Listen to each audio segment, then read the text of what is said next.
broadcasting. Oh. Damn, I should have shaved. I should have wore a DiegoDev shirt.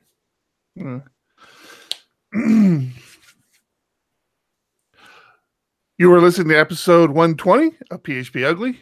I'm Eric Van Johnson, and with me, as always, are my good friends and hosts, John Congdon. Hello, hello. And Thomas Rideout. Hello. We have a little bit more of a somber beginning this show. We wanted to touch on, or I wanted to touch on, an event that happened. You know, we talk a lot about community here. Between the three of us, we're big community people.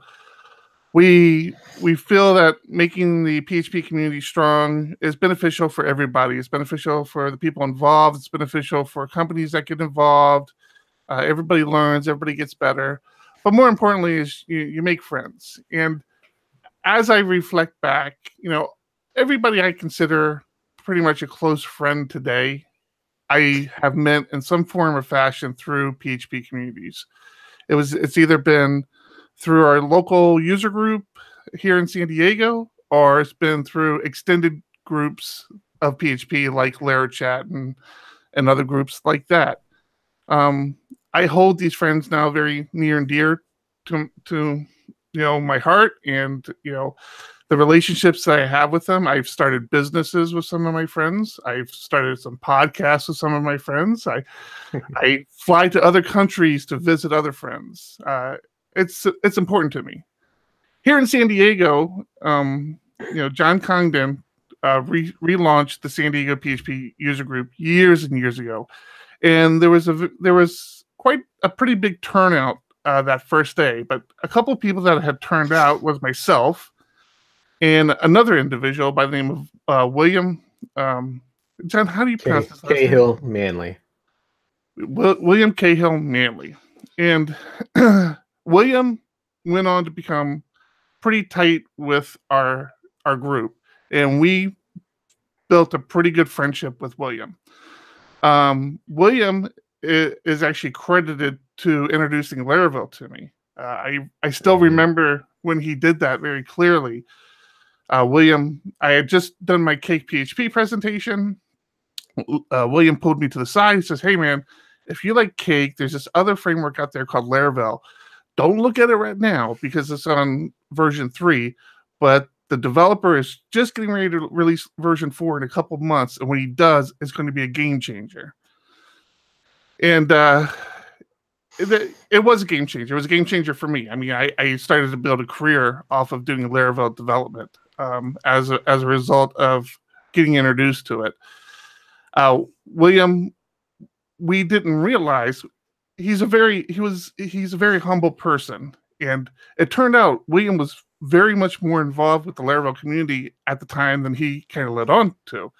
And years later, when we had our Laravel user group and we did a interview with Taylor Otwell, Taylor saw William as we were setting things up, and he said, "William," he says, "are you Kandari?" And Kandari was his handle on like IRC and a lot of the chat clients and things like that. And William's like, "Yeah, Taylor, it's nice to finally meet you."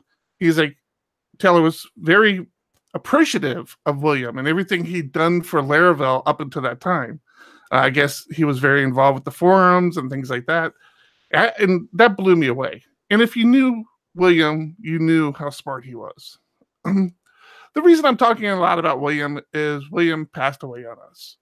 And I think all of us here at PHP Ugly, myself, John, Thomas, we're all impacted in some form or fashion by William's presence. And so I just wanted to take a moment and just kind of let the audience know, people listening, and if by chance you knew Kandari or William, to let you know, unfortunately, this is the way I'm letting you know, but that, you know, appreciate the people you have in your life. Appreciate those community bonds you build. You know, William passed away of natural causes. It was not an accident, you know, no major accident or anything. And he was a young cat. So he was only like what, 25, 26 at tops, I think. I thought he was in his like 30s, like 30, 31 by now. No, I don't think so. I mean, I remember him being 22, and I've only been in San Diego for 6 years, so at most he's 28. That's a good point. Yeah. At most. Yeah. So that's just when you sent me that message, I was just blown away. I was with my wife walking into an appointment and literally got out of the car, and I got your message via Slack, and I was like, holy shit. Like, it was just immediately like, wow. Very, very shocked and saddened. I actually had to stop. I was holding a group. We're having a group brainstorming session, and it was kind of told, not told to me like matter of factly, but it was like, hey, did you know, by the way, were you aware? And it just hit me like a ton of bricks. I'm like, wait a minute, what? Because William, we're for San Diego PHP user group, we're being hosted by the company that William worked at because of William. And William went to them and said, hey, I know these guys. They do a lot for the PHP community. Would you be interested in hosting their meetup? And we did. And that organization was going through some changes. So the person who was explaining this to me was saying, hey, they were hosting. We also sponsor the Vue.js meetup. And he was saying, yeah, there was some confusion because the one host had left, had moved on to another job, and he wasn't there anymore. He goes, and were you aware that William passed away? I'm like, it really threw me for a loop. Like for a minute. That's right. The Vue.js meetup was just last night, wasn't it? Yeah, and for a minute, like nothing anybody said was making any sense anymore. I'm like trying to process it. I'm like, wait, what did you just tell me? And yeah, it just was a ton of bricks. He actually got us our last 2 places that has hosted our meetup. Yeah, he hosted got us the Laravel meetup, yeah. Right, and organized all the stuff that we needed for it, and the food, and he configured all that's when we did the live streaming of the meetup. And the guy was just the smartest person out there. I mean, I was talking about it today. I don't think there's any programming related or computer sort of scenario you could mention that he didn't have some genuine understanding of. And he could talk to you for days about just about any aspect of computer science and coding and networking. I mean, he was just so smart, but he wasn't arrogantly smart. Matter of fact, he wouldn't even just share information. Sometimes you like had to pry the information out of right. Or he'll just, matter of factly say, "Oh, were you aware of this?" And then go off. He was really good. And I think I've shared this story in the past, but one of the fewer known facts, and I shared with my team today, is when John and I started DiegoDev, there was actually 3 of us, and William was the 3rd person. We actually started DiegoDev with William, and that it was going to be, we had this idea between the 3 of us of running this company, and William, he went on with other things and decided that, he made a decision to move on, and it was fine. There was nothing wrong with the fact that he decided to move on. Yeah, it was the early days of DiegoDev. We weren't doing a whole heck of a lot, and right. The fact was it just didn't work out for him. So it wasn't anything like I had done to you guys. No, no, he was actually nice to us. But yeah, I mean, he was one of the founding members of this great company that John and I have the pleasure of running now, and I've never forgotten that, and I've always been appreciative of his input and his guidance. And I hadn't realized, as I mentioned, I was having a brainstorming session with the team. But back in the day, I started a mentoring program with the San Diego PHP user group. And William was one of the first people to jump on board as a mentor. He's like, hey, if you have anybody who needs mentoring, send them my way. I'm more than willing to help. I hadn't realized until today, because it was shared with me, one of the first mentees that he had, we actually end up having work for us to this day. So we hired one of the mentees that William mentored in the early days of SDPHP. Yeah, it's our latest contractor, John. Interesting. Yeah. So yeah, it's full circle. It's a great community to be part of. And again, all the more reason why, really the benefits of being part of a community are so deep, and you don't even realize how they come back to affect you sometimes until years later, and you take a moment to review where you're at and why you're there. But William, I don't want to bring down the whole show. I really feel like we need to talk about a little bit at the beginning. William, man, you're going to be missed. We love you. Our thoughts and prayers go out to your family, and thanks for everything you've done for everybody in the PHP community. I appreciate you. What a start to the show. I know, and that was the thing. Is like when it was told to me today, we had to get the meeting going again, and it was so hard to get over that hump. Okay, let's get back to things. Mm-hmm. But let's get back to things. All right, I got a funny story. Do you want to hear a funny story?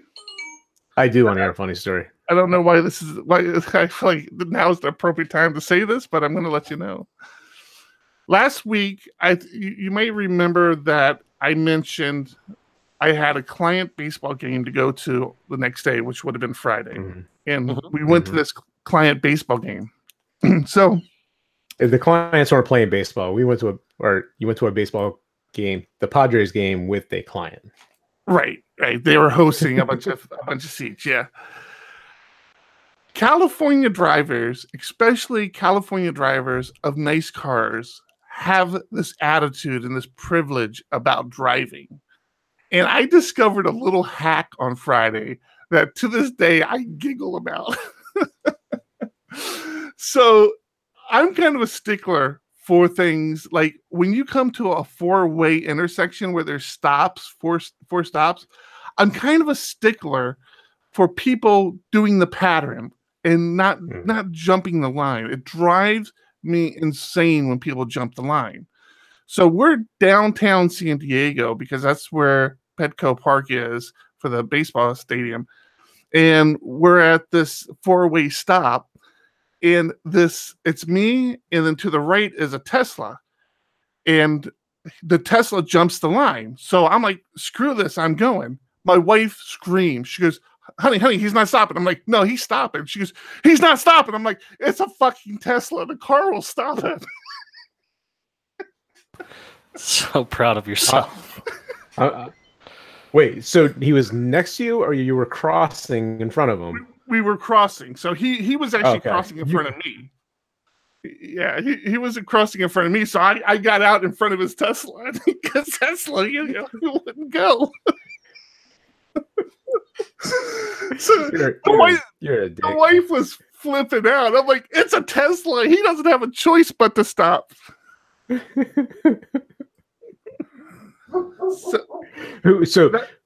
Out of curiosity, now that you have time to reflect, who was in the right? Like, you had the right of way? Oh, I totally had the right of way. Like the car in front of, matter of fact, I was just waiting for the car in front of him to get by so I could get in front of the Tesla. I mean, he was totally jumping the line. I mean, he wasn't even he wasn't even trying to be like, oh, I'm sorry, I didn't realize it was your turn. It was no, I'm going, stop. And so I'm like, no, I'm going. I mean, he was really far at the intersection by the time I pulled out, and the wife was not happy with me until I explained to her how Teslas work. And then I just giggled about it all night. I feel like stuff automatically. Yeah, exactly. He doesn't have a choice. He has to stop. I'm the savage driving the manual car. I'm the one that can actually do damage. You dump the clutch and blow a bunch of smoke on him too. That would have been awesome. Yeah. So yeah, fun little life hack. You can ruin a Tesla driver's day just by stopping in front of them. or driving directly in front of him. So did he actually end up stopping, or did he time stopped. Out right? Yeah. And I definitely oversold it. Where if he didn't, I mean, and I don't know if he manually stopped or if the Tesla stopped him. I assume, I like to think the better that he stopped, but I had oversold it where if he didn't stop, there was going to be an accident. I mean, that's not good. Well, he might have tried to punch it too, and it just would have stopped him as well. Yeah. At least you hope so. I did some research last week as well. I'd forgotten that we discussed it, and then I'm like, oh, you know what? I want to do some research on this person so I can talk about it. You guys had talked a few weeks ago about that PewDiePie. Oh, yeah. Am I saying the name correctly? PewDiePie. I totally cannot understand that show or that channel. You're over 20 years old. You're not going to get it. I don't get it. I mean, I'm trying to watch it. I'm like, what content is here? What's happening? I felt like an old man, get off my lawn, because I'm like, why is this guy so popular on YouTube? I wanted to talk about it, and I can't. I can't understand that one. I don't understand PewDiePie at all. I don't watch him. I don't get it. I just know of him. I don't know his content. Yeah, I was gonna say. I think it was Thomas that says he actually likes what he's doing now. I'm like, what's he doing? He's not doing anything. It's playing to a very low brow sense of humor, but really it's also, perfect for you. But it's also being clean, and a lot of it is referential to the YouTuber community and to his past, and it's about the way he interacts with his fans. So you sort of have to follow what his fans are doing as well as his videos. Yeah, I don't get it. Sounds like way too much work to watch a video. Exactly. Yeah, that sounds like homework. I just want some fun content to watch. I don't want to have to know. I'm already on Reddit a lot, so it wasn't a lot of extra work for me to follow. I still don't get Reddit. I got some fun news. You might appreciate this, Thomas. John kind of already knows. The other thing I said I had to do last Friday, I mentioned the comical fact that I had to drive this scooter to get registered. Do you have pictures? No, I wish. No. But John and I have pretty much come to the conclusion that the scooter is hot. Like it's stolen. It's a stolen scooter. I couldn't get it registered. So I'm there at AAA, and they're like, we can't find a VIN number. There's no VIN number. I'm like, and she's asking me to unscrew this panel where the battery is. I'm like, I don't have any tools. And so I call John up, and John, being the friend he is, he's like, yeah, man, I'll be there. And he pops out to AAA with some tools, and John pretty much disassembles the entire scooter. He's like, the only place the VIN could be is right here, and somebody tore it off. So yeah, this is stolen. So as a result, I couldn't get it registered. I have to now take this scooter. Somehow I have to figure out how to put it on the back of the truck and drive it to a CHP station, which I know that's not very difficult to do. I've just never have done it. But I've got to take it to the California Highway Patrol, and they have to ascertain the ownership of the scooter. And I'm pretty sure they're just going to impound it at that point. Oh, what a bummer. Yeah. What you got around your neck there, John? I don't know. Did my video freeze on you? You keep disappearing. I see your thumbnail, but I don't see when it's. Oh yeah, you are frozen. Oh, I wonder what happened there. You just keep dropping in and out to a gray screen. Yeah, I want to see. I tried opening the camera settings to zoom in on what's around my neck, but That obviously backfired and froze my camera for Google. That or went for the very YouTube poorly. stream. Can you Very turn your poorly. camera off and turn it back on? I can try. Let's find out. Bonk, bonk. Can you use a PC instead? No. That did not work at all. That seems worse. Yeah.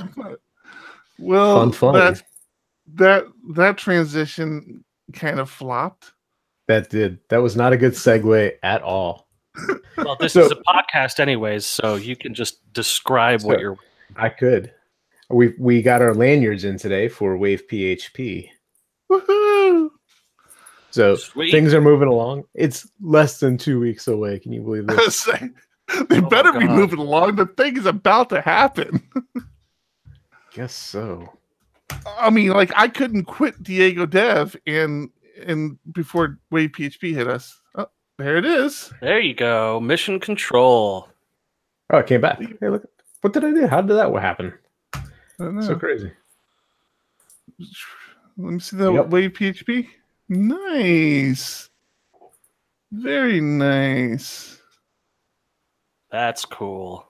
That is very Yeah. cool. I'm happy with them. Yeah. The only thing that would have made them better is if we would have done full color, so that the logo would have popped a little bit more. But it's yeah. there. It works. I like the minimalism. Yeah, we'll go with that. It was a minimalist approach. We did that on purpose. And if you're not watching the video feed, whole box of them. oh my God. If you're not watching that the how video the- feed, is you're that how going to the have to king come to just the stuck- event to see them. Yeah, they're just stuffed in this box. Sorry, Thomas. What did you say? I wasn't listening. If you're not watching the video feed, you're going to have to buy a ticket and come to the event to see them. What ticket would they have to buy, Thomas? The Wave PHP, I don't know, is John still selling the early bird tickets? No, there's no. Of early course. bird. Oh, you froze again, John. I don't know what you that on did. purpose. The Wave PHP 2018 conference, September 19th to the 21st, here in Mission Bay, San Diego. Promotional code PHP Ugly. That's right. $75 off. Yeah, John and I went down there, had a meeting with the venue, kind of talked through the layout of the venue and how everything's going to be broken down. It turns out we kind of reconfigured things a little bit, and we're going to have a pretty large kind of open area for like people who want to congregate and maybe have their own little uncon tracks or something. Group Um, sex. We're it's gonna gonna have we're gonna have workspace overlooking the bay. Yes, it's going to I be mean, the how best awesome is remote that? work you've ever had. And we're They about to announce by the time you listen to this, if you're not listening live right now, we're about to announce that lunch is going to be served on the beach. Ooh. yes, nice lunches too, because we had a minimum. So the lunches are actually pretty nice. It's gonna be nice lunches. You'll get breakfast, at least as of right now, unless we change Yeah. things up a little bit. That's no small potatoes. Yeah, it's going to be breakfast and lunch served as it stands right now. We're talking about having one kind of game night where we'll maybe host some cocktails or something. Yeah, not necessarily a game night. We're still trying to figure out what we're gonna do that night, but it looks like we may have an after party one night. Yeah. Rocket League? Yeah. No, stop it. We tried. They're not. We tried. They're not sponsoring. So Well, I'll be playing Yeah. Rocket League. No, you won't. Now the venue did 100% reassure us that Wi-Fi was not going to be an issue for us. That they would even, because we were geeks with computers, they were going to kick up the bandwidth on our own little segment of the Wi-Fi. Nice. We'll Did see. they say it like that? and there's gonna be power available in the rooms. For the first 3 rows. Oh, That's I my wasn't gonna idea. go that far to announce that, but I'm announcing it. If you want power, you have to sit in the first 3 rows of the we're bribing. We're bribing people to sit up front now. That's right.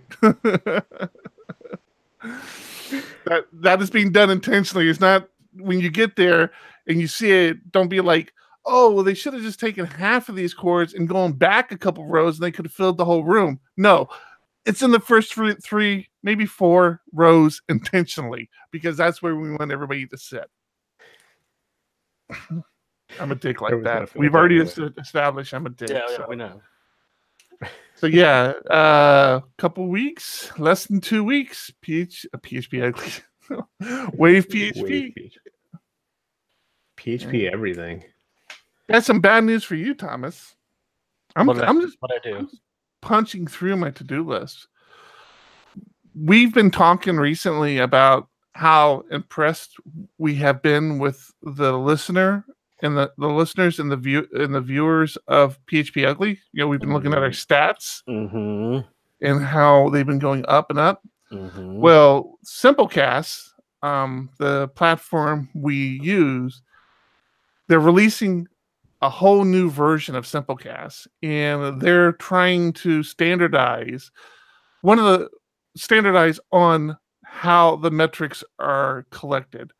One of the issues with podcasting is getting good metrics and how metrics are actually collected and represented, because like the way iTunes measures podcast listening and the way Google Play measures, everybody does it a little differently, and then you just have RSS streams and things like that. Simplecast is implementing their own solution. I forget what they called it. Maybe I do have a link. Yeah, audience. And they warned all the Simplecast streamers, you're going to see a decline in your numbers, basically. Awesome. So, how do they know this? Because all they can measure are downloads, really, right? So they're calling it interactive wait, no, is that it? They had a name for it. I know they're calling it audience now, but Interactive Advertising Bureau.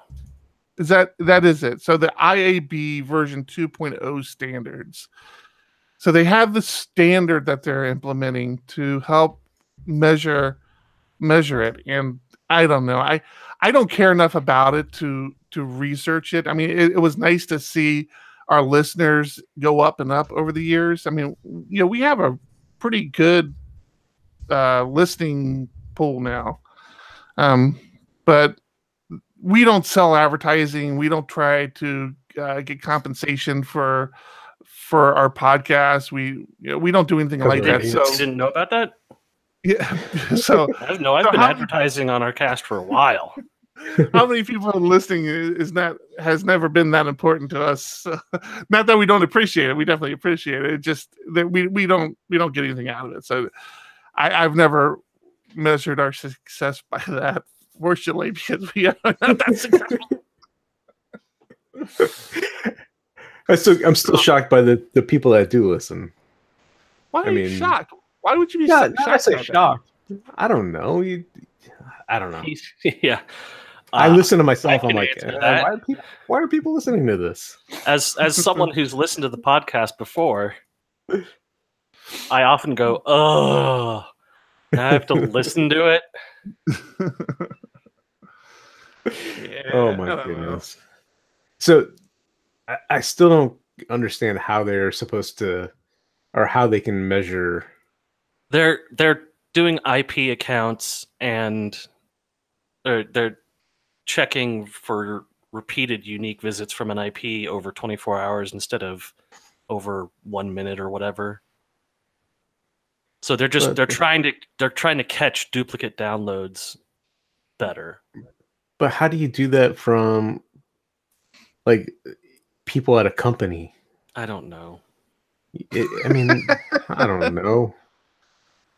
There's plenty of routers out there that are doing that with lots of people behind it. Right, but I think our listeners are all behind the same router. I think the client that does the downloading has a unique identifier in many cases. So I don't know. I don't run Simplecast. I'm not rich. Forgot how to end that sentence. You can end that lots of ways. Yeah. I'm not. Well, I didn't want to get kicked off our podcast platform like we did last time. What? What? What are you talking about? Didn't we insult some podcast platform a long time ago and get yelled at by them? I don't remember. The only other platform we were on was SoundCloud, and you would have to be pretty crappy to get to upset SoundCloud.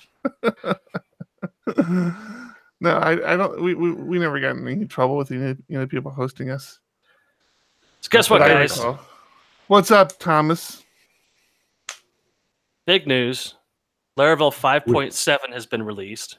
Oh, I thought you said the big news was going to be that we have some sort of Discord something or other going on, and I have no clue what that is. We have a Discord server now that John is not a participant. Not now. We've had it for a while. I installed Discord and it's like, you need to enter some sort of URL, and I have no clue what to do there. As one of the people in Discord was nice enough to point out, our first post in Discord was back in 2016 with Thomas and I kind of setting it up, saying, "Hey, is this something we want to try?" Yeah, I'm supposed to look for some sort of instant invite, and I don't have one, so I sent one to you just now. So now Eric and I, and theoretically John, are going to be hanging out in the Discord channel, and I know Eric and John are busy, but I'm certainly not. So I will be answering questions and hanging out with friends and listeners. And John's name is Buttery Crumpet. Of course. That's what else would it be? I don't know. Something an adult would say. Oh, I'm looking for an email. No wonder I can't find it. This is so silly. So Laravel 5.7 has been released, and praise the sun. Is that something you typed in, John? What? It's a not. It's I a did. It's a gaming reference. It's a video game reference. I don't get it. Sorry. John just joined Discord and it says it's John Congdon. Praise the sun. And a very accurate depiction of me, I might add. Yeah, it's pretty close. Pretty close. Yeah. Thomas, Laravel 5.7 was released, and all is right with the world. Yeah, I was having a slow day, so I jumped on it real quick and found that every single package I had was not ready for 5.7. You know, I take a quick look at my composer, and I've got what, 40? Yeah, something around 50 libraries I'm including. Mm-hmm. A good number of them are not Laravel specific, but the ones that are, just no support whatsoever. I was too on the cusp, too on the edge for them. Yep. And so you know what I did? What'd you do? I submitted pull requests to all of them. There you go. Good job. It was an interesting experience, like pulling a repo, updating it, doing a composer install, running the tests, and then submitting it for PR, and then just going to the next one and doing it again. So that's all you did, was run the tests, assuming everything else was covered. You didn't really look for backwards compatibility issues outside of the tests? I educated myself on the Laravel 5.7 changelog, so I knew what areas were heavily impacted, and fortunately, none of the packages relied on any of that stuff. But really, if it passes the tests, it shouldn't have any issues. If your library has edge cases in it, then that's a fucking bad library. Of course. So, no, there were no real compatibility issues. It was just version updates, and then I think the worst one I had was a package. It was a Laravel package that relied on another Laravel package that wasn't updated, so I had to update both of them and point the composer file to the updated version of my updated version, and then disclose in the pull request that I was pointing at a incorrectly tagged release of the source material. Until they accepted that pull request. Yeah, so that was a bit of a mess, but and then everything started getting merged in, and I might be taking part in the Laravel Collective HTML package soon because that got damn, look at you go. Got delayed. I really want to get more into open source after doing this and having people say thanks and seeing my code get rushed out to 10,000 people or whatever. It was a fun feeling. So it's interesting that you bring that up, Thomas, because if you're paying attention to the date, Wave PHP is less than 2 weeks away. But after Wave PHP, Hacktoberfest starts again. Ooh. Hacktoberfest. And I found a nice site to help listeners of the show participate in Hacktoberfest. If you recall, historically, we've always tried to find little ways to allow listeners who wanted to participate in Hacktoberfest participate. 1 year, we opened up our repo for people to submit PRs, which I technically think is still out there, although we don't use it anymore. It was our PHP Ugly comment section that we opened up, so you could just add a line to the README file. Yeah, I thought that was fantastic. That was very nice of us. But what was I going to say there? Oh, but I found a site that if you've been wanting to get into open source, which I am always trying to find good projects to get involved with, check out Code Triage. Code Triage is a curated list of open source projects out there, and it categorizes some of the open issues based on kind of difficulty on how they need to be addressed. They have PHP. They have pretty much every language out there. I'll put the link in the show notes. But yeah, Code Triage is out there for anybody who wants to get involved with an open source project, and especially in October. That sounds really cool. I'm going to check that out. Thomas, going back to your comment on updating the packages, you mentioned Composer. Out of curiosity, do either of you use Composer to make sure you have PHP extensions installed? Yeah. Really? I just started that. I think I do. Yeah. So if your code relies on, let's say, the GD extension, for example, you can tell Composer to make sure that extension is installed. So if you do a Composer install and it's not there, it throws up an error. I do it for a minimum version. I don't, in my main projects, do it for specific libraries like GD or iMagick or anything like that. No, that's what I'm talking about, is the specific extensions.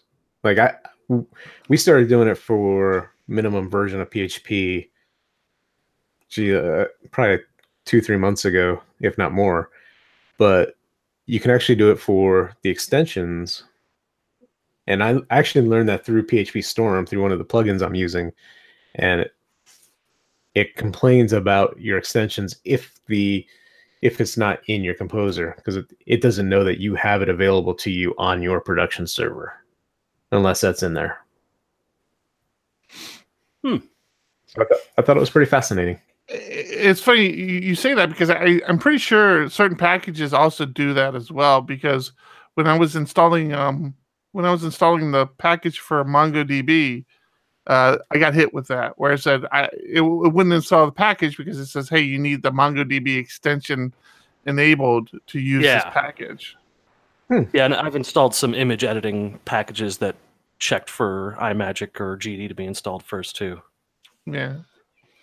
So I think a lot of packages just do that out of the box. But yeah, I guess if they don't, or if you have further restrictions you want to impose, you can do it yourself. I mean, for as simple as making sure you have the MySQLi extension installed, if that's what you're using, or the PDO extension. And to me, it's a great way, especially when you have multiple environments, just to make sure everything has what you need to get up and running. Yeah. So let me ask something to look at. Yeah, let me ask you this, Thomas. Since you went through and you were correcting a bunch of packages for Laravel, was there anything common? Like, did it become, oh, I know what this is going to be because these other three packages had this issue as well? Nothing really needed any significant changes. Boy, I don't want to get into my Laravel 5.7 rant quite yet, but oh boy. How's that later? Is that in the doom and gloom section? No, it's I have to pee. So it's much simpler than it should be. Every week. Yeah. You need to get that bladder checked.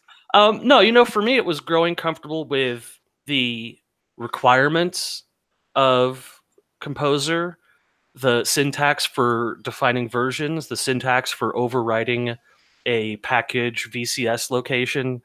The fact that there were a bunch of packages that out of the box assumed that the support would be backwards compatible on future versions. So they would say any branch in 5.7, so 5.7.1, 5.7.2, et cetera, or any branch in 5.8. But those releases wouldn't be tagged. They would just be branches in the repo. So that was the case for the package that required a package that was not working, was that there was a branch that supported 5.7 and at 5.8 out of the box, but there wasn't a tagged release for it. And just sort of digging through GitHub and seeing how people organize their projects, people having read-only repos and then having a compiled kernel version. Seeing people version their packages independently of the Laravel version was common. But with Laravel Collective, we don't do that. With Laravel Collective, our packages are tagged to the same version number as the version of Laravel, the major version of Laravel. So you see a lot of different attitudes and behaviors on how things should be pulled and tagged and released or released as pre-production. For example, I updated the Iron IO or the Iron Q manager package, and because I tested it, but I didn't run through it rigorously, I marked it as a pre-release tag, which just gives people a warning that, hey, I ran it and checked, but I didn't do a thorough check. So, but then I also have a bunch of pull requests that no one's even looking at that are dead-ish projects. I don't know how I feel about libraries that people develop and then abandon. I got a question for you two. This is something I've been going back and forth on, and I see it implemented. I see it implemented a couple ways. Internally, I mentioned we're developing this very large greenfield app, and it's heavily API driven, where we have a nice little Vue.js front end that's calling a bunch of API endpoints that are part of a Laravel backend. We have kind of a debate internally, not so much a debate, but a difference in opinions, I guess, internally on if you call an API endpoint that you don't have access to. So let's say you call an API endpoint of a profile page that's not your profile page or something like that. Should you be presented with a 404 or presented with some other error message? And I'll give you my way of thinking of it. In my opinion, if you hit an API endpoint that is a valid API endpoint, but it's a resource that you don't have access to, in my opinion, it shouldn't be a 404. It should be some other error message. I forget the one I settled on. I can go back and look. But I say that and I noticed that in GitHub, if you go to a repo that you don't have access to, they present you with a 404 error. So Really? I don't know, what is your opinion on that? Like, how do you feel about that? Isn't there is it 401 unauthenticated? If it's an authentication issue, yes. I think the one I settled on, it was, god damn, I want to say it was like a 402 or 403. It was something resource unavailable or something like I forget. I think it was like a resource unavailable error code. I don't remember which one I had the developer work settle on. End of day, it doesn't really matter. As long as the consumer knows what? What? What'd you say? Yes, it does. Yeah, it does. No, it doesn't. As long as whatever's consuming that knows what the error codes are and how you mean for them to happen, I disagree. I don't think it matters. If I want to throw a 499, I can. So you don't think my thinking of it was, I felt a 404 was misleading. If I'm on the other end of that and I get a 404 and it says not found, right? I'm calling customer service saying, hey, I'm trying to get to this endpoint, and it's saying that it's not there. There's no endpoint. So I gotta stop saying so. I've fallen back into that whole so thing. But from where I stand, I want to give them more of a feedback of, no, it's here. I'm not giving it to you for whatever reason. You're not authorized. It's not available to you. But this, you've hit a valid endpoint. This is a correct endpoint. You are where you think you should be. I'm just not giving you what you think you should get. So that's a hard one because there's lots of security issues there. If they're not supposed to see that, should they know it's really there? Just like when if I go to a site asking for a password reset and I put in my email address, but I signed up for the service with a different email address, they're not going to say, oh, that email address is valid, but you shouldn't be here. Right. That didn't really come out the way it was supposed to. But the key is you don't want to allow anyone to footprint your system. So anything that should be a secret, like the existence of it to any party should be a secret, then that should 404. So if the very idea, see, I like to classify my groups. I've got administrators and users and associates and partners and whatever. And if there's a group that shouldn't know that this tool exists, then it's a 404 for me. If it's a tool that obviously exists, so your example of a password reset page for a logged in user or edit profile. So if the person's profile name is publicly disclosed somewhere else, then disclosing that they have a profile page is not a security problem. Do you understand what I mean? So you're losing me. It depends on if they're hitting an endpoint for my username, even if it's clear that I'm part of the site. If it's a forum and I've obviously made public posts. Let's use the real world example of GitHub, where I'm going to a GitHub repo that's a private repo that I don't have access to, but I don't have access to it because I'm not logged in. I don't realize I'm not logged in. So I'm trying to get to this repo. I'm not logged in. GitHub is saying, hey, this is a 404. Right. And me as a user, I'm like, well, shit, that's the repo address. It should be there. Why is it not there? And what I'm proposing is I would rather see a different message that says, hey, there's something wrong. It's, this resource, I'm not going to give it to you.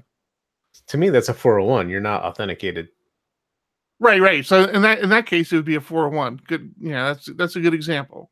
In that case, it'd be a 401, but I still feel like a 404 is the wrong message because it's misleading. It's unless you're trying to hide that it exists at all.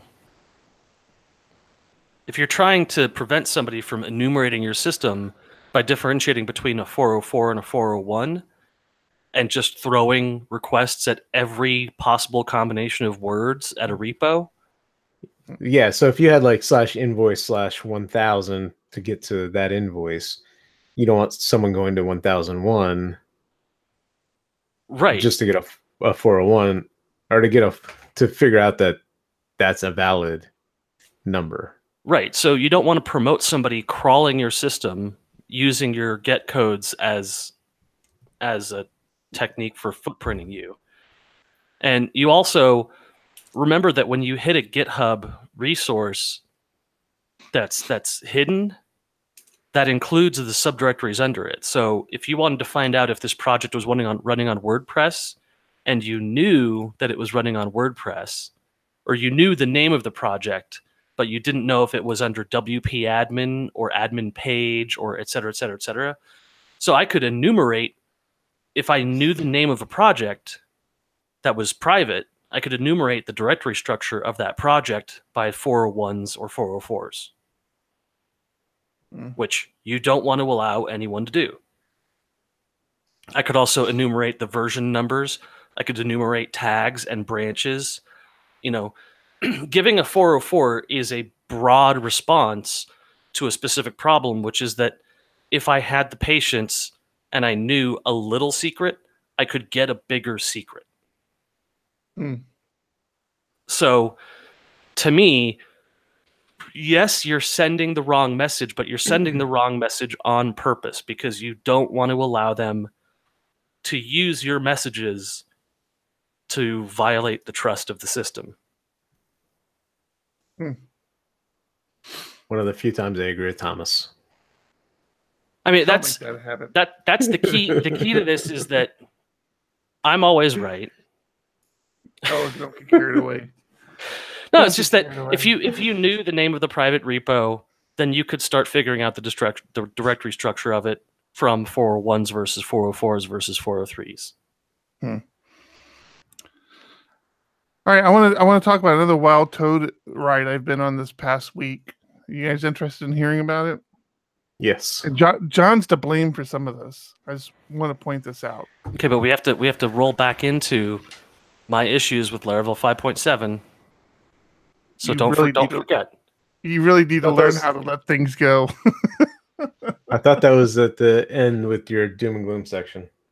Right. You just I'm reminding you to, natively segue back into it. We're being told there was a Microsoft Azure outage this week. Was anybody aware of this? Was anybody hit with this? Nope. Yeah. I guess it was a big deal because Visual Studio Code extensions were all sorts of problems because obviously that's where they're hosted. Yeah, I'm pulling up the news now. Yeah, I guess he suffered some sort of outage. Wow. After a cooling issue. Yeah, they just weren't cool enough. This issue, this service, there's so many good services out there with AWS, with DigitalOcean. You have Google doing their cloud stuff.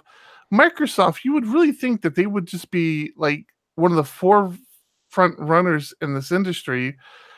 And they have a good service. They really do, because they opened it up to Linux platform and they've started embracing Linux.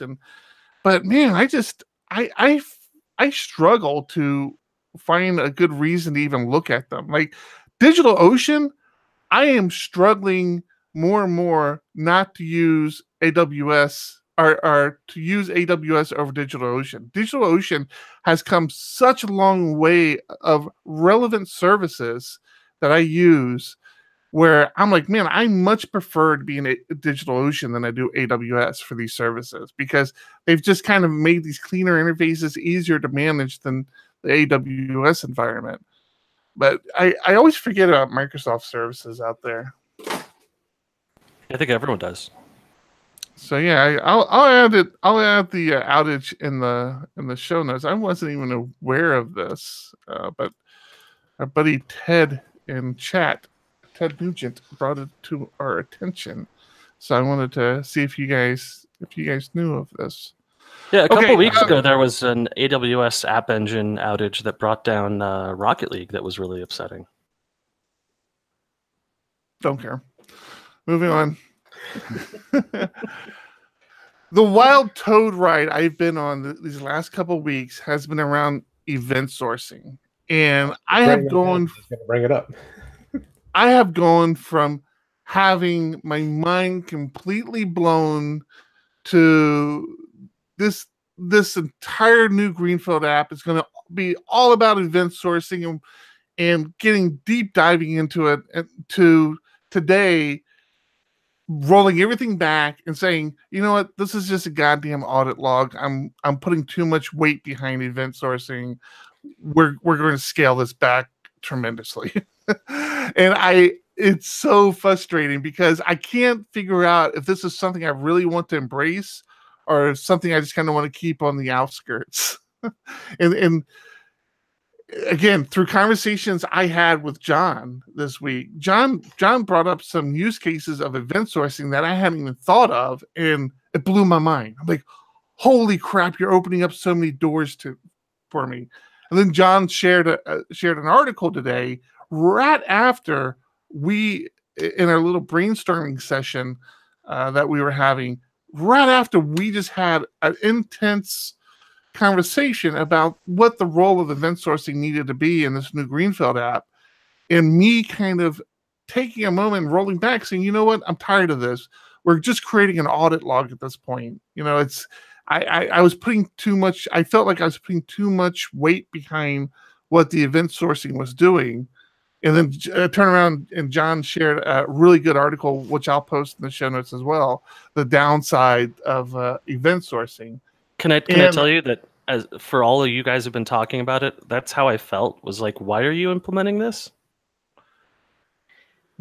There's a few different reasons. One portion of the app is financially based, so that warrants an event sourced model or event source architecture.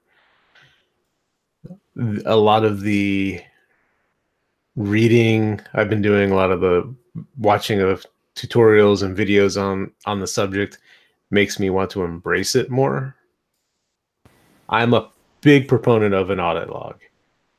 The application I work on has a very small audit log on changes made to some data.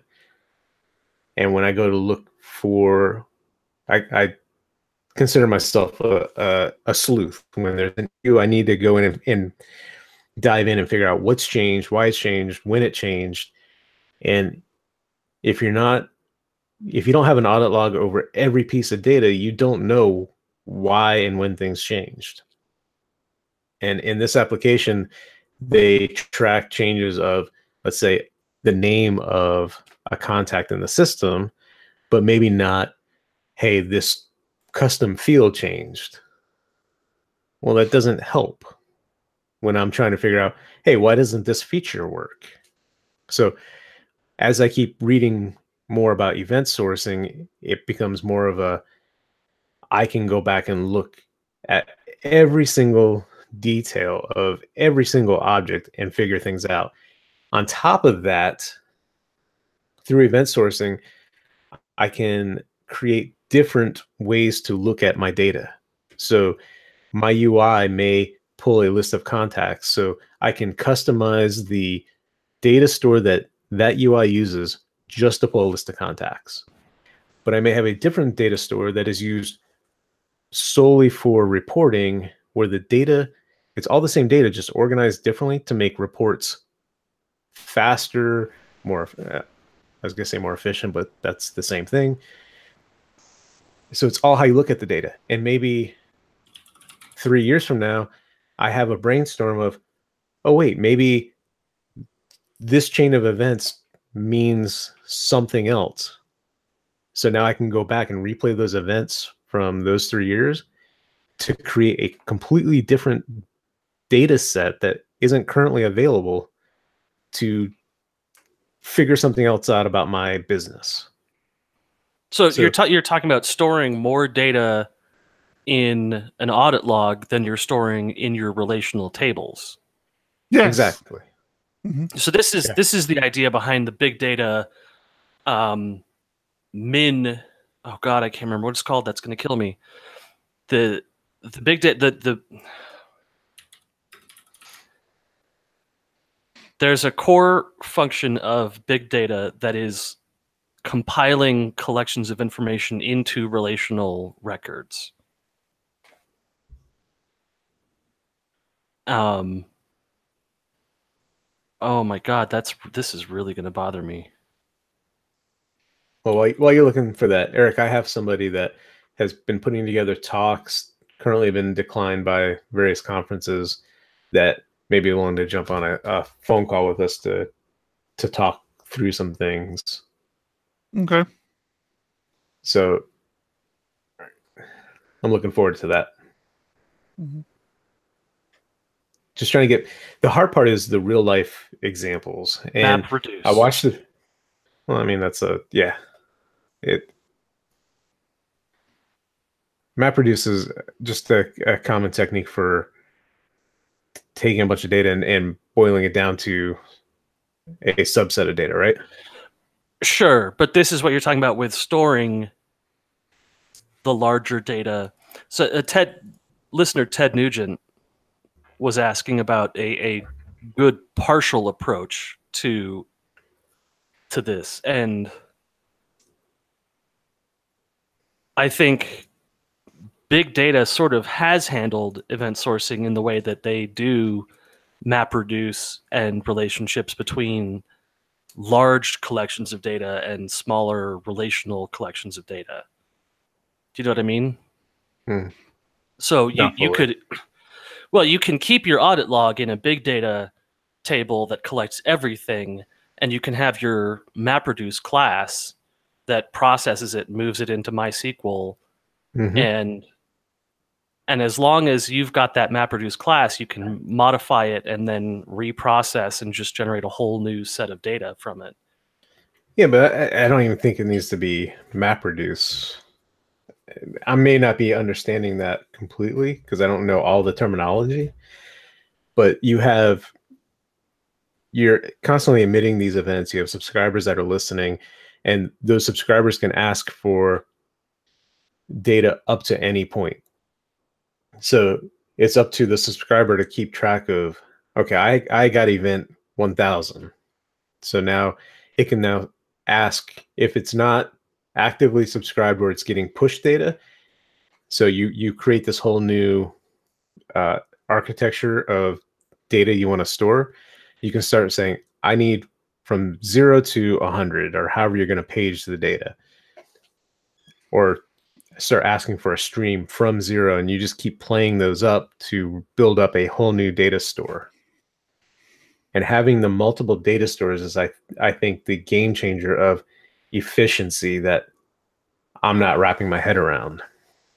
Because a lot of the example videos I'm watching, they're simple presentations trying to get you interested in the topic, but a lot of them say, oh, you just replay the events in memory to rebuild your object. Well, that doesn't work 10 years down the road or 2 years down the road when you got millions or billions of these events. You're not going to replay everything in memory. Just to get a user's balance or something. Yeah. Yeah. Yeah, that's where it breaks down for me as well. Yeah, you have snapshots and data stores that are separate that have the data you need. And the fact is, you can blow those away, rebuild them if you want to, or have a change in your UI, and then say, okay, well, let's rebuild a new data store and get rid of the old one, which that's one of the biggest pieces of me, is constantly building up different data stores for different needs. And I think that's where our discussion started to break down today, because we were talking about that exact scenario of, oh, you can play back your data, but it started to break down because we're like, okay, well, I mean, what is really the benefit of that? Like, if I needed to restore my database, I would restore my database. This is not really a disaster recovery process. But what you're saying, again, is making so much sense again. It's like, oh, yeah, okay, we can create these different data stores for these different needs that you don't realize you need today. So 5 months down the road, we can say, hey, you know what? We need this data set. And exactly what you said, you start playing these events to build out that data set. Yeah, I am so torn on this topic. I'm really torn on this topic. Hang on. I think it was Greg Young. Yeah, Greg Young. The video I watched from him did it with a shopping cart example of in a traditional shopping cart, I may go to Amazon and add 2 products to my cart and then decide, oh, I don't want this one. I want to delete it. In our normal approach, we will have a cart table and an items table. And we will insert 2 records, and then we will delete one of those. What happens 2 years down the road when we decide, hey, I wonder if people that delete these items end up buying them later? Well, if you've deleted the data, you don't have it to know down the road. But when you first created the system, you didn't know to ask that question. So the fact that we are getting rid of data is what limits us in the future. Where if we have all of the data, right, but then you're tracking mouse heat maps and hover, thinking about clicking or entering a comment, but then deciding not to comment. And I mean, you can track such a minutia of information. I mean, there has to be like a limit to what you are going to track. It doesn't have to be every single data point in your system. Right. But it has to be the relevant data that you're doing. Decision. Well, but isn't the idea of being able to analyze something that you could have tracked but didn't a year ago? See, the idea here to me, it's not only that. It's not only what you could have tracked. It's not only what you could have tracked it but didn't. It's, hey, we need this information today. Maybe it's not something you could have tracked. It's, hey, we need to know, how many people. I don't know. I can't come up with a good example, but it's just having to extract data in a format that you didn't anticipate needing that data. It's also if you are writing a delete statement, if you're deleting data out of your database, I think that's a good time to start asking yourself, will this ever be useful? And I think when we're spinning up quick projects, the cart example is one of those where you may think right now, I don't need that data, but you don't know how that's going to translate into analytics down the road. When it comes to the mouse clicks and all that, the heat maps, that one's even more difficult because now you also have to track what the site looks like at this very moment. And how do you analyze that compared to 2 years down the road when you have a completely different site? You can't say, okay, they clicked in this region because images have changed, maybe entire layouts have changed. So that's a lot edge of data. Case, or it's a different use case. Bet you $1 billion I know what Facebook's doing. They're deleting everything. They don't store. That's right. That's right. There's no robots here. So anyway, I am kind of sold on the idea of event sourcing, but I haven't put it into practice. So I don't know personally. All I know is from what I've read and the promises that I can see from having something like that. But now it comes down to, where do you make the call to use it? Because all of the examples you look at online point back to the financial industry. And that makes perfect sense. Debits and credits are easy to track in a history, in a ledger format. But when you're talking about a piece of data for a user, how are you tracking that? And are you tracking per record, or like, I don't know. There's just so many questions I have, and I need people that are smarter than I am to talk to me about it. Yeah, that's how I feel. I'm just so I feel like I've been through the ringer on this topic over the last couple of weeks, from just being blown away with it. Well, from struggling to get my head around it, to being blown away with it, to backtracking, getting blown away again, then backtracking again. So everything new, the process of learning anything. Yeah, but this seems different because it's going to be such it has a potential of being such a big part of this platform, and does seem like a piece that I've been missing on other projects. And yeah, and I don't want to chase the new and shiny just because it's something we're now learning about, because I know it's been around forever. I know it's not technically new, but I also don't want to implement it just because we're just now learning about it. But I do see the benefit of having something like this, especially in my debugging / customer service type of roles where I need to know this data and how do I find it? I'm so sorry, but Buttery Crumpets just said it sounds like hype-driven development. It's just the meanest thing I've heard so far. It's not wrong. I don't disagree. No, I disagree a little bit. I mean, I don't. Well, I guess I have heard. See, it's weird when something like event sourcing. I don't know if I'm hearing more about it all of a sudden, or if I'm just acknowledging it. Like it's always being talked about. I've just never. Like you never notice people have a blue Ford until you get a blue Ford, and then all of a sudden you notice everybody has a blue Ford. It's I feel like it's like that. Like maybe this has been talked about for years. I just was never interested, so I never kind of made that connection. I'm seeing references. Yeah, I don't know. The thing I keep telling the team who's working on it is if we do it and we do it correctly, everybody's going to come out of the other end of this project such a better developer, understanding this one pattern, this event sourcing pattern. I feel like I don't the fact that it's greenfield. Yeah, it's greenfield app, so we're starting from scratch and we can do it how we want to.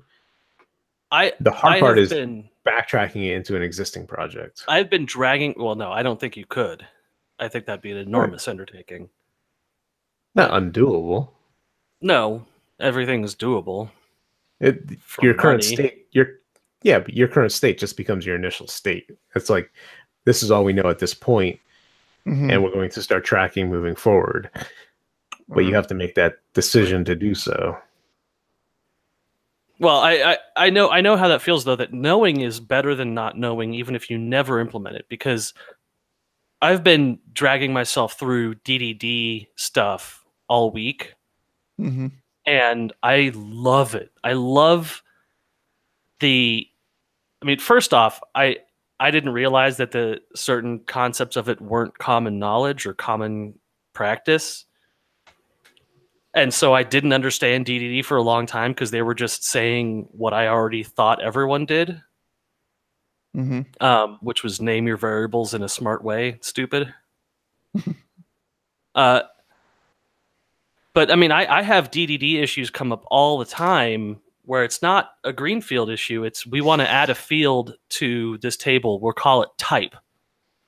And if you get deep enough into DDD, you understand that the term type is just the worst possible thing you can put in a column on a relational database. It's just terrible. And this is something I've known for 5 years. But I was working in PHP for 7 years before that, so I didn't know it then. And I forget that these are things that you learn part of through the process of self-education, that you don't have the class where you sit down and just do this thing. And yeah, it's really important stuff. I've also been going through every common design pattern for PHP and practice implementations and stuff like that, and just getting myself reacquainted with it. I don't have any argument against knowledge or getting deep into a topic like event sourcing and why it's used and how to use it. The issue, and I think where the hype-driven development stuff comes from, is knowing how to apply this new knowledge to your existing domain is very important as well. I love that terminology, Buttercrumbs, hype-driven development. I might have to tweet that out at some point. Oh yeah, get ready for the community to just lose its brains. No, had you heard that one before? How dare you? Yeah. That's our term. Yeah. Hype-driven development. Yeah. And It's that chasing fits the the never Laravel. shiny. That fits Laravel like perfectly. Like Jeffrey Wade does a video or something, and all of a sudden that's all everybody's doing. Jeez. It's like, Jeffrey Wade does a video on command bus. It's like everybody's talking about command bus all of a sudden. Yeah. Well, I just named my next JS framework though. Hype.js. Hype.js. Hype.js. I'm sure it's out there. Okay. Let's put it to the test. If it is, you gotta put it in the show notes. Yeah. See if the domain hypejs.com is taken. Grab it. It would just be hype.js. But I would like to rewind into the show saying you do need to apply it to your domain, your data set. You can't just apply it willy-nilly. Yeah. But it's something I want to know more about, and I do see benefit in it. So don't abandon it quite yet. No, I mean it's still factoring in there. It's just we've scaled back a lot on how we're talking about leveraging it. Essentially, one of the videos I shared recently, the very end of it, it says start small. Don't try and don't apply it to everything. Kind of get your mind wrapped around it and then go from there. Twice. I mean, I'm ready to wrap up. He's the one that wanted to talk about one more thing, and I think we're done. We should just hang up at this point. Have us come back and be gone. Guy needs his bladder checked. Either that or we just need to send him a big Gatorade bottle he can keep there at the desk with him. That or we need a shorter show. We grown out way too long. I'm going with that one right there. We have more live viewers, I think, than we've ever had before with a whopping number 4. It was actually up to 5 at one point. Well, Discord is all the rage now. We got tons of people in there. Yeah, the Discord is really taking off. Hype-driven dev gives us no that. So true. Hey, Thomas. Oh my. Glad you could join us. The title of this episode is Thomas's Weak Bladder. Were you listening as you walked away? No. I just knew exactly what you guys would say. And I'll be listening when I edit it. Well, we've already hung up. We stopped broadcasting while you were gone. I can literally see the button that says live still. Damn it. Can we talk about Laravel 5.7? I thought we were hanging up. You need to re-listen to the show. We talked about Laravel 5.7. Damn. We only have a Twice limited amount of time we can give Laravel any news because they don't talk about us. It only employs us. They don't. They sponsor other conferences, but not Wave PHP. They didn't sponsor Wave PHP, but no, they sponsor every other conference out there. Literally, like gold sponsorship. Every other concert. But all right, hold on. I'm looking for my surprised emoji. Hold on. Can't find it. No, that's throwing up. Scream cat. Yeah. Of course he didn't sponsor us. I told you when you guys announced Wave PHP, I told you that tying it to PHP Ugly and SDPHP would have an impact. He would remember who we are. Yeah. Fun. All right, Laravel 5.7. 5.7. So the changelog. The changelog came out, and there is on every the upgrade guide. I'm sorry, came out, and on every item that a change occurred, there is a likelihood of impact report, which is very nice. It goes from very low, medium, and high. So the high impact issue here is the total removal of the OR operator in the blade templates. So if you were using variable or default in Blade, that just stops working all of a sudden. That's going to throw a fatal error. Which is okay. Is that what you wanted to talk about? a bummer. I would like to see a deprecation on something like this before I see just a removal. That's fair. You know, you don't see a lot of deprecation in Laravel, do you? You don't see any.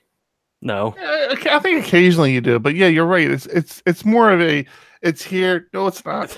I think facades. It's here. It's gone. I think facades got deprecated, but that was out of spite. But yeah, it's to just have to replace hundreds of ors with the null coalescing operator in all of my templates was the biggest time sink of my upgrade, which is it was a bummer. It was a bummer to have to find and then replace all of these usages. And then the thing that bothered me was the 4 instances of, quote, generally this should be considered a bug fix. However, it is listed as a breaking change out of caution. Please let us know if you encounter any issues. What was that? There are 4 of these. The first one is a bug fix for job scheduling. The next one is a bug fix for the split command on a collection. The next one is, I'm sorry, 5 instances. SQLite not supporting dropping of foreign keys, therefore the drop foreign method on a table throws an exception. Eloquent latest and oldest now respect a custom created at timestamp column. Was changed. I mean, these are bug fixes, but they're massive. Like, they were massive bugs. And why were they not in the 5.6 branch if they existed?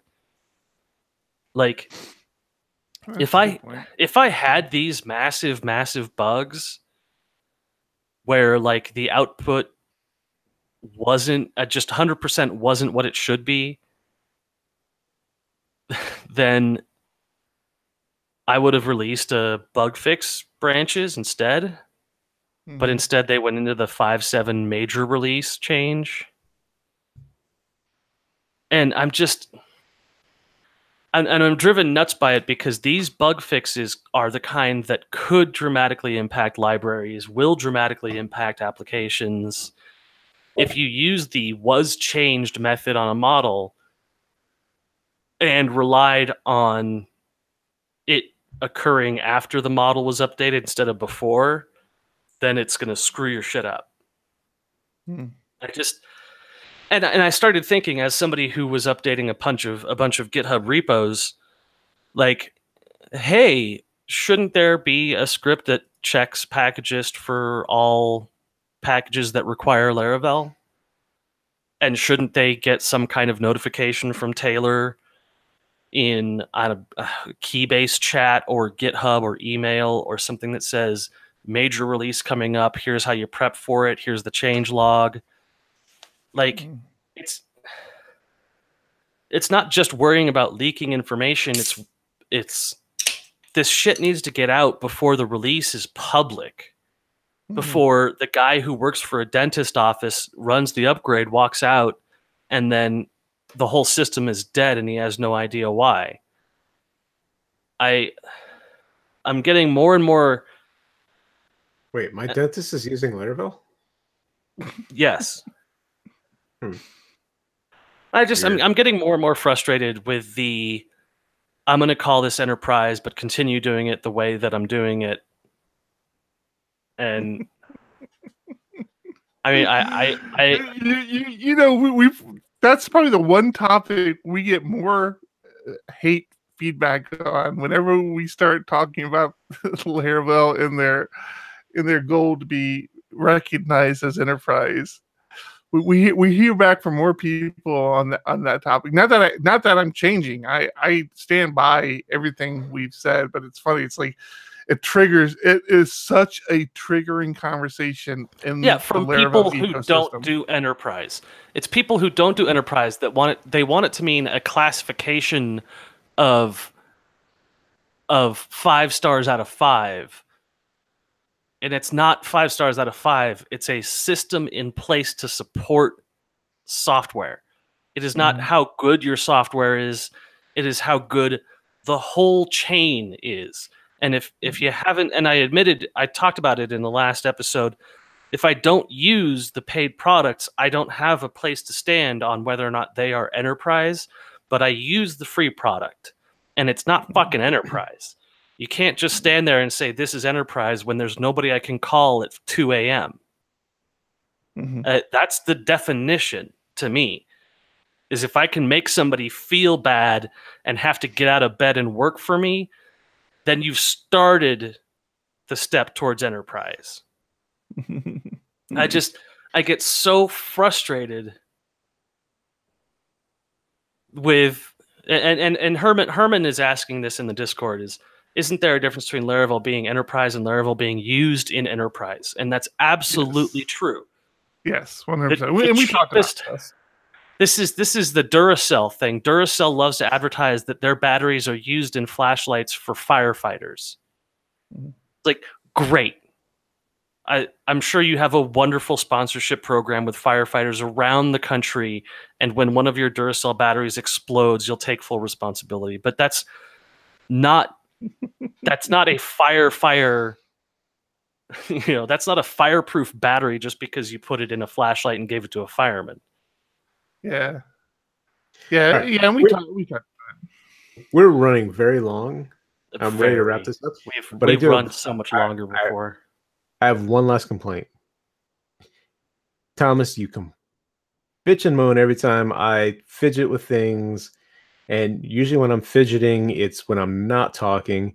You're in the middle of talking and pop the top on a beer. You can't complain about me making noise anymore. There was an exclamation on the statement of frustration I was giving. It was done fully aware and in a state of anger.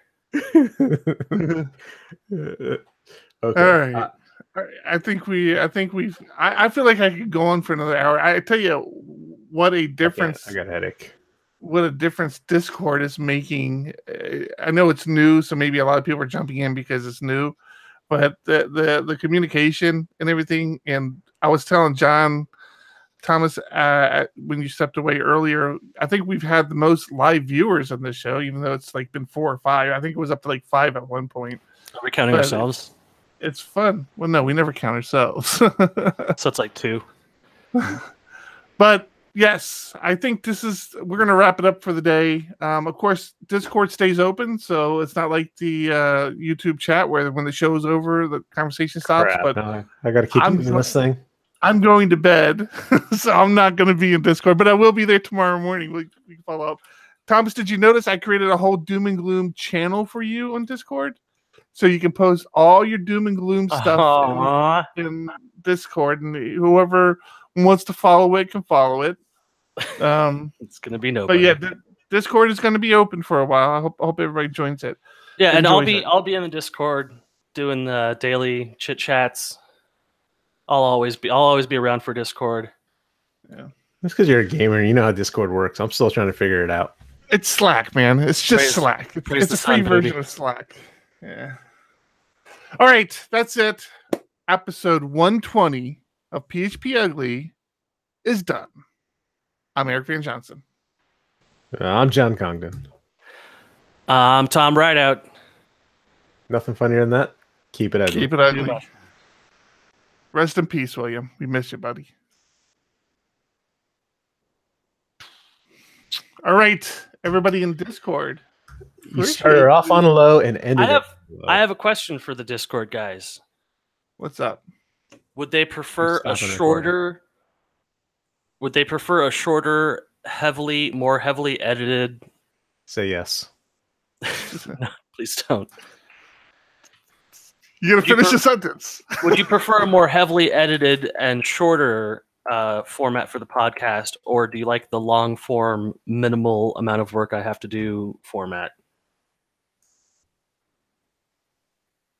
And know that I'm probably I'm curious. Probably just going to do the minimum. I'm curious if people can tell the difference between when you edit and when I edit. Carolyn. Oh, we got to add a new role for her. We have to add DiegoDev peeps. Personally, I enjoy the straight talk on the format. Enjoy the deep discussion on many topics. No, not shorter. Screw you, Herman. I like that occasional rambling. Anything under the standard never worked out. That's track. Thomas, track ever. Our target audience here. Nothing better to do. You know, it's funny you should mention that, because I've been playing around with the idea of live streaming my workday. Like, I see, there are people that do that, and I've been playing around with the idea only like when I'm coding. Like, nobody wants to see me in meetings all day long or listen to that, or do I want them listening to that? But like when I have like long stretches of coding, I've been really thinking about starting to stream that and doing it all through the PHP Ugly channels. Like, just like having that be part of the PHP Ugly channel, where I'll just start streaming live coding. I would also like to start live streaming the user group meetups again through PHP Ugly, but I don't know if I'll be able to do that. So, all right. I'm going to stop broadcasting now. But bye, everyone. Thanks for joining us. Appreciate everybody in Discord, and see you next week, which will be our last week before Wave. And then it'll just be me doing a live stream. Exactly.